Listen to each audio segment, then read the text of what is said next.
So what's the official definition of obesity according to the World Health Organization?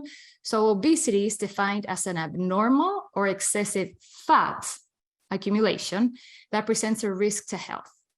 A crude population measure, so a very crude population measure, is using the BMI, so the body mass index.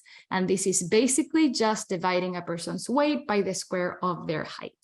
If that number is above 30, then that person is usually considered obese.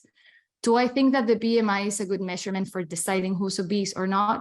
Not really. I don't really like the BMI. However, it's what we have so far. Unfortunately, we don't have any other measurements that are as successful as the BMI, but still the BMI has many errors, but it goes beyond the scope of this presentation.